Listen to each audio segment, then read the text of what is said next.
بسم اللہ الرحمن الرحیم۔ ایاک نعبد و ایاک نستعین۔ میرے پاکستانیوں، یہ جو پچھلے ہفتے حالات ہوئے، افسوسناک حالات، اس کی وجہ سے میں نے فیصلہ کیا کہ میں آپ کے سامنے آؤں۔ دیکھیں، سب سے پہلے ہمارا وہ واحد ملک ہے جو اسلام کے نام پہ بنا تھا۔ اس کا نعرہ کیا تھا؟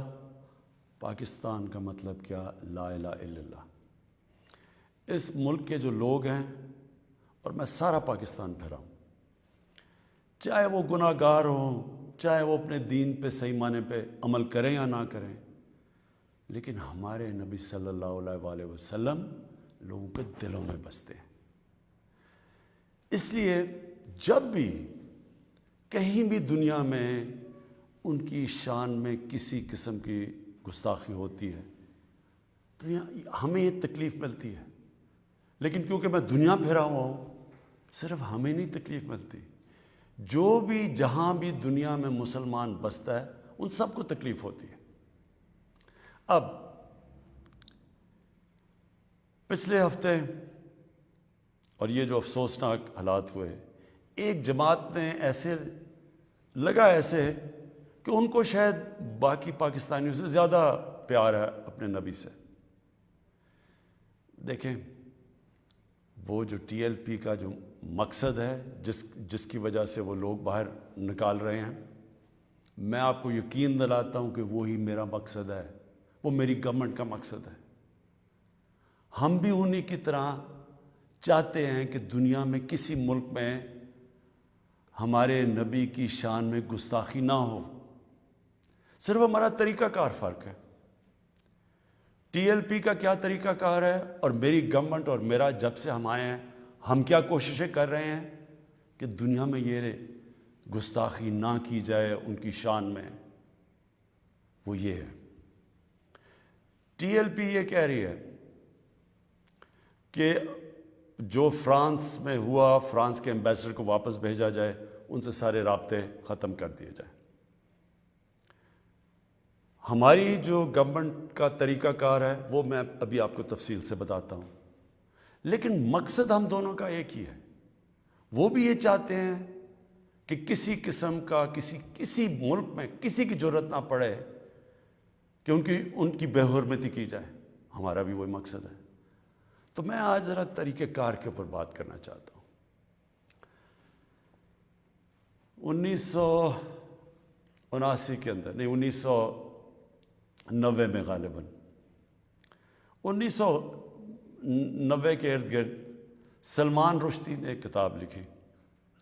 اس کتاب میں اس نے ہمارے نبی صلی اللہ علیہ وآلہ وسلم کی شان میں گستاخی کی۔ پاکستان میں پبلک سڑکوں پہ نکلی، یہاں امریکن ایمبیسی پہ اٹیک کیا اور لوگوں کی شہادتیں بھی ہوئیں۔ اس کے بعد آپ اٹھا کے دیکھ لیں کہ ہر تھوڑے سالوں کے بعد کوئی نہ کوئی مغرب کے کسی ملک میں ان کی شان میں گستاخی کرتا ہے، مسلمانوں کو تکلیف ہوتی ہے، کہیں باہر ریاکشن بھی ہوتا ہے، یا ہمارے ملک میں مظاہرے بھی ہوتے ہیں، لیکن یہ ہر تھوڑے سالوں کے بعد یہی سلسلہ آگے بڑھ جاتا ہے۔ تو کیا ہم نے ابھی تک کوئی فرق پڑا اس اپروچ سے؟ یہی ٹی ایل پی کر رہی ہے۔ یہ بھی یہ پاکستان میں کہہ رہے ہیں کہ مظاہرے کریں گے ہم، اور کیے ہیں انہوں نے، اور ہم سڑکوں پہ آ جائیں گے، پہلے بھی کیے ہیں، کہ اگر ہم ایکشن نہ لیں۔ اب کیا، میرا سوال یہ ہے کہ کیا فرانس کے ایمبیسڈر کو واپس بھیجنا فرانس میں اور ان سے سارے تعلقات توڑ دینا، کیا اس سے یہ رک جائے گا؟ کیا اس سے تو کوئی گارنٹی ہے کہ اس کے بعد ان کی شان میں کوئی گستاخی نہیں کرے گا؟ کوئی گارنٹی ہے؟ میں مغرب کو جانتا ہوں، میں آپ کو گارنٹی کرتا ہوں کہ اگر آپ یہ کریں گے، اگر ہم یہ کریں پاکستان، تو اس کے بعد کسی اور یورپین ملک میں یہی ہوگا، آزادی کے رائے پہ نام پہ۔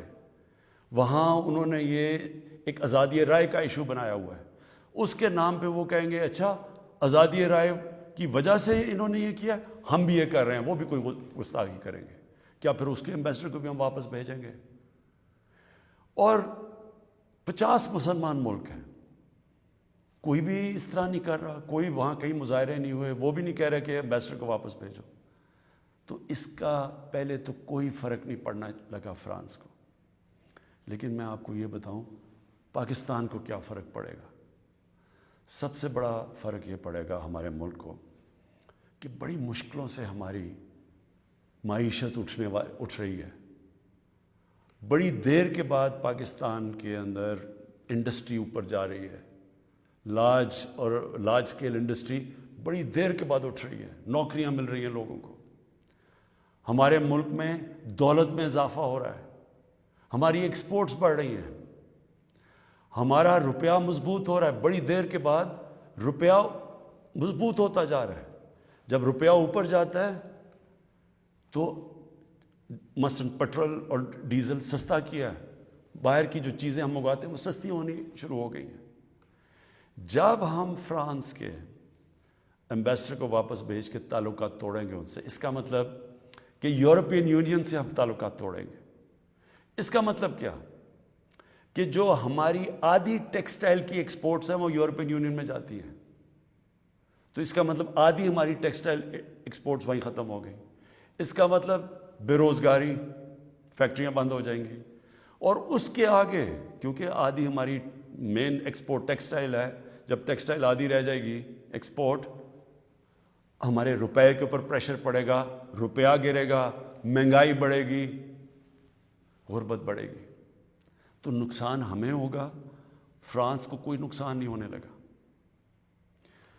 تیسری چیز, اب ہم نے اس کے اوپر جب یہ ہوا تو میں پہلے ذرا آپ کو تھوڑی تفصیل پیچھے بتا دوں. یہ ہم 2-2.5 مہینے سے لگے ہوئے تھے, ہماری گورنمنٹ TLP سے مذاکرات کر رہی تھی. ہم ان کو یہی چیزیں سمجھا رہے تھے کہ اس سے نقصان ہمیں ہونے لگا ہے, ان کو نقصان نہیں ہوگا, ہماری عوام کو نقصان ہوگا. مذاکرات چلتے جا رہے تھے, انہوں نے کہا جی اسمبلی میں رکھو, اور اسمبلی جو فیصلہ کرتی ہے. ہم نے فیصلہ کیا ٹھیک ہے ہم اسمبلی میں یہ رکھتے ہیں. لیکن ہم پھر دیکھنا شروع کیا کہ ان کی موبلائزیشن نیچے ہو رہی ہے, ان کی تیاریاں ہو رہی ہیں اسلام آباد آنے کے لیے. ایک طرف مذاکرات چل رہے ہیں, ایک طرف اسلام آباد آنے کی تیاری ہیں. پھر ابھی مذاکرات چل رہے ہیں اور ہم نے یہ فیصلہ کیا ہوا تھا کہ ہم اسمبلی میں رکھیں گے اس ایشو کو. تو پتہ چلا کہ انہوں نے پہلے اناؤنس کر دیا کہ جی اب تو فرانس کا اگر ایمبیسڈر آپ واپس نہیں بھیجیں گے تو ہم سارے اسلام آباد میں دھرنا دیں گے.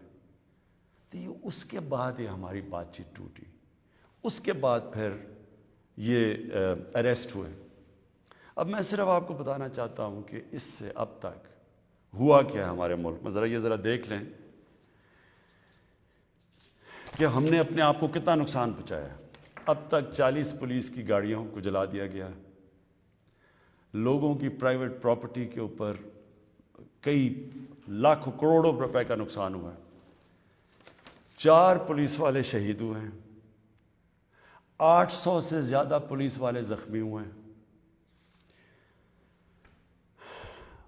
پہلے دن جب شروع ہوا تو تقریباً 100 سڑکیں بلاک کر دی.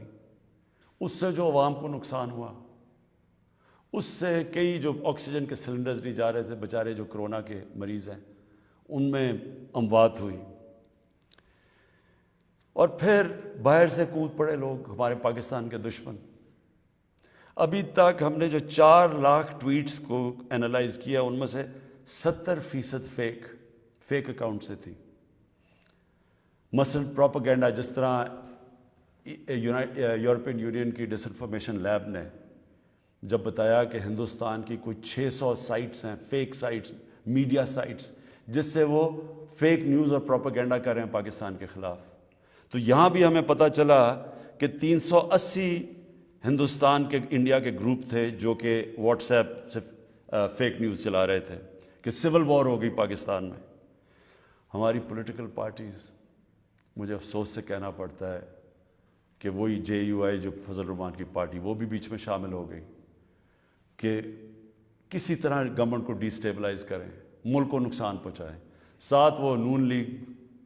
اب ان سے میں پوچھتا ہوں کہ جب یہ سلمان رشدی نے کتاب لکھی تھی تو نواز شریف تو پہلی دفعہ پرائم منسٹر بنے تھے, کتنی انہوں نے سٹیٹمنٹس دی تھی, کتنی دفعہ انہوں نے کسی فورم میں کہا تھا کہ اس نے بڑا غلط کام کیا، مسلمانوں کے دلوں کو تکلیف پہنچائی ہے؟ کتنی دفعہ کسی بھی مسلمان ہیڈ آف اسٹیٹ نے کسی انٹرنیشنل فورم پہ اس پہ بات کی تھی؟ تو آج ان کے ساتھ مل گئے ہیں صرف انتشار پھیلانے کے لیے۔ دیکھیں، اب یہ میں نے آپ کو بتایا کہ ایک اپروچ ہے کہ اپنے ملک میں مظاہرے کرو، اپنے ملک کو نقصان کرو، کوئی فرق نہیں پڑتا فرانس کو، اچھا ایمبیسڈر واپس بھیج دو، کوئی فرق نہیں پڑتا۔ اب یہ سنیں کہ میری اپروچ کیا ہے۔ مقصد تو ہمارا ایک ہی ہے۔ ہم کیا چاہتے ہیں کہ ہم یہ چاہتے ہیں کہ یہ جو ہر تھوڑے سالوں کے بعد ہمارے دلوں کو تکلیف پہنچائی جاتی ہے، اس کی دوسری اپروچ کیا ہے، یہ اب سنیں میری اپروچ کیا ہے۔ دیکھیں، میں پھر سے آپ کو بتاتا ہوں، مغرب کو میں سب سے بہتر سمجھتا ہوں، میری بڑی زندگی گزری ہے وہاں، میں ان کی سوچ کو جانتا ہوں۔ دیکھیں، سب سے پہلے جو کوشش کرنی چاہیے، جو ہم نے کی ہے، اور میں ابھی بتاتا ہوں ہم نے کیا کیا کوشش کی ہے۔ اچھا، میں یہ ذرا پہلے بتا دوں، سب سے پہلے جون 2019 میں 14ویں جو سمٹ تھی OIC کی، وہ پہلی دفعہ جا کے میں نے اسلاموفوبیا کی بھی بات کی، اور میں نے یہ بات کیا کہ جو مغرب کے اندر ہمارے پیارے نبی کی بے حرمتی کی جاتی ہے، کہ ہم سب مسلمان ملکوں کو مل کے ہم ایک پلان کرنا چاہیے، کہ اکٹھا اپروچ کرنا چاہیے، کہ ان کو سمجھانا چاہیے مغرب کو۔ دوسرا، میں نے پھر جب سپٹمبر 2019 میں یونائٹڈ نیشنز کی جنرل اسمبلی میں گیا، ادھر میں نے یہ اٹھایا، دونوں چیزیں، اسلاموفوبیا کی بھی بات کی۔ اسلاموفوبیا کا کیا مطلب ہے؟ اسلام کے خلاف نفرت، اور اس نفرت کے اندر ایک یہ ہے کہ وہ ہمارے نبی صلی اللہ علیہ وسلم کی شان میں گستاخی کرتے ہیں، تو یہ ایک ہی چیز اکٹھے کرتے ہیں یہ۔ تو ادھر میں نے بات کی یونائٹڈ نیشنز میں۔ پھر اگلے سال جو 2020 میں یونائٹڈ نیشنز کی جنرل اسمبلی ہوئی، پھر میں نے اسلاموفوبیا کی بات کی، اور میں نے کہا کہ یہ کس طرح 1.25 ارب لوگوں کو تکلیف پہنچائی جاتی ہے۔ پھر یونائٹڈ نیشنز کی ہیومن رائٹس باڈیز کے اندر اور کمیشن میں میری گورنمنٹ نے مسلسل اسلاموفوبیا کی بات کی۔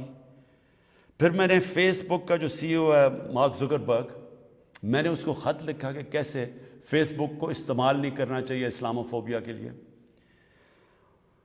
اور پھر جب یہ فرانس میں ہوا، اور جس کے اوپر یہ TLP کہہ رہی ہے کہ فرانس کے ایمبیسڈر کو واپس بھیجیں، میں نے سارے مسلمان ہیڈز آف اسٹیٹس کو خط لکھا، اور میں نے ان کو کہا کہ ہمیں جوائنٹ ایکشن لینا چاہیے اس کے اوپر۔ اور اب میں آپ کو سمجھانا چاہتا ہوں میری اسٹریٹجی کیا ہے۔ اسٹریٹجی یہ ہے کہ ہم سارے مسلمان ملک کے جو ہیڈز ہیں، ہم مل کے مغرب کے فورمز میں، یورپین یونین میں، یونائٹڈ نیشنز میں، ہم ان کو یہ بتائیں کہ کیوں ہمیں تکلیف ہوتی ہے جب یہ آزادی رائے، فریڈم آف سپیچ کے نام پہ یہ جب نبی صلی اللہ علیہ وسلم کی شان میں گستاخی کرتے ہیں، کیونکہ ان کو اس چیز کی سمجھ نہیں ہے۔ مغرب کے اندر ان کے جو پیغمبر ہیں، ان کو اس طرح نہیں، ان کا پیار اور عشق جس طرح ہمارا ہے، ہمارے نبی سے ہے، ان کو اس طرح کا نہ، ان کی اس طرح کی عزت کرتے ہیں، اور وہاں بلکہ وہ دین کو ان کے اتنے قریب نہیں ہے جس طرح ہم اپنے دین کے قریب رہتے ہیں۔ اس لیے ہمیں ان کو سمجھانا پڑے گا، اور سمجھائیں گے جب ہم مل کے اکٹھے کلیکٹیولی مسلمان دنیا کے ہیڈز آف اسٹیٹس جب ہم بات کریں گے، جو میں یہ ہر جگہ جن فورمز پہ کہتا گیا ہوں، تب اس کا اثر ہوگا۔ دنیا میں تھوڑے سے یہودی ہیں، لیکن وہ سارے یہودیوں نے اکٹھے ہو کے دنیا کو، مغربی دنیا کو بتایا ہے کہ جو ہولوکاسٹ تھا، جدھر یہودیوں کی قتل عام ہوئی تھی، انہوں نے کہا کہ اس کے خلاف کوئی منفی بات نہ کی جائے کہیں بھی، کسی میڈیا پہ۔ آج کہیں بھی، آج مغربی میڈیا کسی ملک میں ہولوکاسٹ کے خلاف کوئی بات نہیں کر سکتا۔ 4 یورپین ملک ایسے ہیں جدھر جیل میں ڈال دیتے ہیں اگر آپ ہولوکاسٹ کے خلاف کوئی منفی بات کریں۔ تو کیا ہم یہ نہیں ان کو باور کروا سکتے کہ ہمیں کتنی تکلیف پہنچتی ہے؟ اور یہ صرف، اور یہ ہم تب کریں گے جب ہم کلیکٹیولی مل کے کریں۔ اور میں آپ کو یقین دلاتا ہوں، کیونکہ میں مغرب کو سمجھتا ہوں، ان کو سمجھ ہی نہیں ہے اس چیز کی۔ جب ہم پروٹیسٹ کرتے ہیں، جب ہم مظاہرے ہوتے ہیں، وہ سمجھتے ہیں یہ مسلمان آزادی رائے کے خلاف ہے، اور وہ پھر بجائے اس کو سمجھنے کے وہ پھر اور کوئی جان کے شرارت کرتے ہیں ہمیں تکلیف دینے کی۔ اس لیے پہلا تو یہ چیز ہے۔ اور دوسرا میں جو کہنا چاہتا ہوں وہ یہ، دوسرا طریقہ کیا ہے کہ جب ایک 50 مسلمان ملک مل کے یہ کہیں گے کہ اگر کسی ملک میں سے اس طرح کیا گیا تو ہم سارے مل کے ان کا ٹریڈ بوائیکاٹ کریں گے، ان کی ہم چیزیں نہیں خریدیں گے، اس کا اثر ہوگا۔ اس طرح ہم اپنا جو ہم مقصد ہے اس پہ پہنچ سکتے ہیں۔ میں نے آپ کو 2 مقصد بتائے، ایک یہ TLP کا مقصد ہے، ہم ساری زندگی بھی لگے رہیں، ہم اپنے ملک کو نقصان پہنچاتے رہیں گے، کبھی کوئی فرق نہیں پڑنے لگا ان کو۔ جو میں کیمپین کر رہا ہوں، میں آپ کو یقین دلاتا ہوں کہ یہی طریقہ ہے کہ انشاءاللہ ایک دن ان کو سمجھ آ جائے گی، اور وہ دن دور نہیں ہے۔ میں آج آپ سب کے سامنے کہتا ہوں کہ میں ذمہ داری اس کی لیتا ہوں، میں ہی سے کیمپین کو لیڈ کروں گا، لیکن میں انشاءاللہ اپنی قوم کو مایوس نہیں کروں گا، اپنے مسلمانوں کو مایوس نہیں کروں گا۔ ہم انشاءاللہ ان کو یہ ایک دن سمجھا دیں گے کہ جس طرح اگر وہ یہودیوں کے لیے سینسٹیو ہیں، ان کو تکلیف نہیں دینا چاہتے، تو ہم تو سوار مسلمان ہیں، ہمارے بھی دل ہیں، ہمیں بھی تکلیف ہوتی ہے، اور جیسے ان کو اس چیز کی سمجھ آ گئی، یہ ہم اپنا مقصد پہ پہنچ جائیں گے۔ آخر میں اپنے علماء ان کو خاص طور پہ کہنا چاہتا ہوں کہ آپ کو اس میں ہمارے ساتھ مل کے، میرے ساتھ مل کے میری تائید کرنی چاہیے، ہماری مدد کرنی چاہیے، کیونکہ یہ جو چیزیں یہ جو ہو رہے ہیں ہمارے ملک کو نقصان پہنچ رہا ہے، اس سے تکلیف پہنچتی ہے۔ ہماری پولیس سے جو ہوا ہے، 800 پولیس انجر ہوئی ہے، جو ان کو کئی ہسپتالوں میں پڑے ہوئے ہیں، تو اس سے کس کو فائدہ ہوا ہے؟ کیوں ہندوستان کی یہ جو ویب سائٹس ہیں جو اس کے اندر کود پڑی ہیں، یہ دشمنوں کو فائدہ ہوا ہے؟ قوم کو کیا فائدہ ہوا اس سے؟ قوم کو تو صرف نقصان ہوا ہے، اور جو مقصد ہے ہمارا اس سے تو اس پہ نہیں پہنچ رہے ہم۔ کوئی فرق نہیں پڑے گا کسی مغربی ممالک کو، جو ہم مرضی ہم اپنا ملک کا نقصان کریں، جرم کہیں اور ہو، ہم اپنے اوپر خود کو حملہ کر دیں، یہ کون سی عقل اور سمجھ ہے؟ تو میں آپ سب کو کہوں گا، اپنی قوم کو کہوں گا کہ یہ ٹائم ہے اکٹھے ہونے کا۔ ہمارا ملک بڑی مشکلوں سے اس طرف نکل رہا ہے کہ ہم اب اوپر آنے والے ہیں، ہماری معیشت اٹھ رہی ہے، لوگوں کو روزگار مل رہا ہے، ہمارا روپیہ مضبوط ہو رہا ہے، ہمارا ملک کا ڈائریکشن ٹھیک ہے۔ تو یہ ٹائم اپنے ملک کو نقصان پہنچانے کے لیے نہیں ہے، یہ صرف ہمارے ملک کے دشمن ہمیں نقصان پہنچائیں گے۔ ہم سب کو اب اکٹھے ہو کے اللہ کا شکر ادا کرنا چاہیے کہ ہم یہ 2 سال بڑے مشکل وقت سے گزرے ہیں، حالانکہ ہمارے پاس اس وقت کرونا کا ایک تیسرا ویو آیا ہوا ہے، اس کے اوپر ہمیں سب کو مل کے SOPs پہ چلنا چاہیے، اللہ سے دعا کرنی چاہیے کہ ہمیں اس مشکل سے بھی نکال دے، اور پھر اس کا شکر ادا کرنا چاہیے کہ یہ ہم 2 سال کے بعد ایک قوم، ہماری معیشت اٹھ رہی ہے، تو ہم اس کو نقصان نہ پہنچائیں۔ پاکستان پائندہ باد۔